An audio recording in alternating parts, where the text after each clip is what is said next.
Sziasztok gyerekek!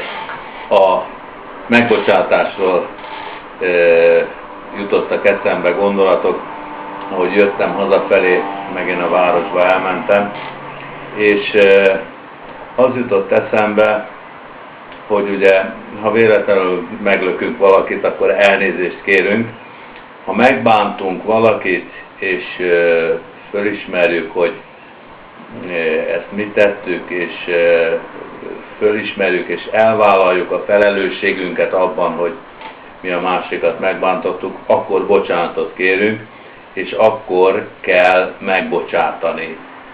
Na most ennek lényegében az a mondani valója, hogy beismerem a hibámat, beismerem a vétkemet idézőjelben, és ezzel hatástalanítom a másik vádját, mert ő vádol, és azzal, hogy beismerem, és én is vádolom magam, és elismerem, fölvállalom a felelősségemet azért azzal, amit okoztam. Na most, és egy őszinte nyílt bocsánatkérésre dukál egy megbocsátás, ez így sportszerű.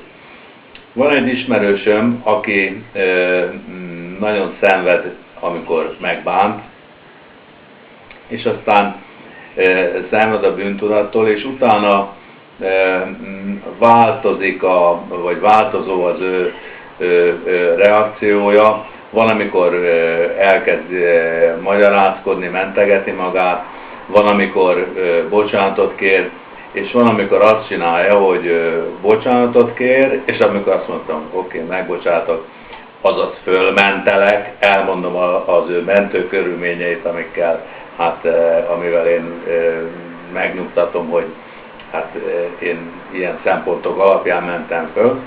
És akkor, mikor már megkönnyebbítettem és fölmentettem a bűntudat alól, akkor még elkezd nekem magyarázkodni, hogy de hát még ezért is kell őt megérteni, meg azért is kell őt megérteni, és akkor bennem pedig egyfajta indulat ébred, és akkor megint ösztönösen elkezdem vádolni, és azt mondja, hogy ha egyszer megbocsátottam, akkor miért hozom föl megint azt a dolgot?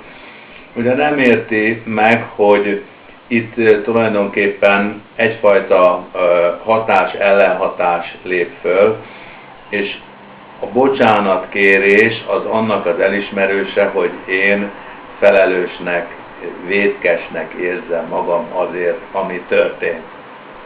Na most ezzel nem kompatibilis, vagy ezzel nem analóg a mentegetőzés. A mentegetőzés az pont arra szolgál, hogy a felelősségemet elhárítsa magamról.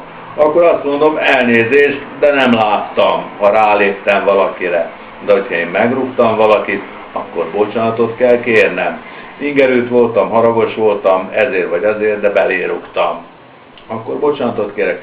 A bocsánatkérés mellé nem passzol a mentegetőzés. Még ha szeretjük is biztonság kedvéért mind a kettőt bedobni, ha bocsánatot kérünk, bízunk a másikban, mutassunk őszinte megbánást, de ne kezdjünk mellé mentegetőzni, mert amint mentegetőzünk és védjük magunkat, azzal benne a vádat, az ítélkezést erősítjük, és úgy tudjuk elkerülni, hogy ő megbocsásson nekünk, azaz ne ítélkezzen fölöttünk, vagy ne ítéljen el minket.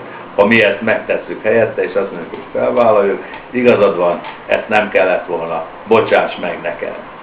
És akkor a másik megbocsát, merjük ezt fölvállalni, nem kell túl biztosítani magunkat, nem kell mentegetőzni, vagy pedig, ha úgy érezzük, hogy nem vagyunk bűnösek, akkor mondjuk el a mentegetőző szempontjainkat, és mondjuk azt, hogy elnézést kérek. De nekem ezek a szempontjaim, és sajnálom, én ezért nem érzem hibásnak magam. De a kettőt ne keverjük össze. Sziasztok gyerekek! Hello!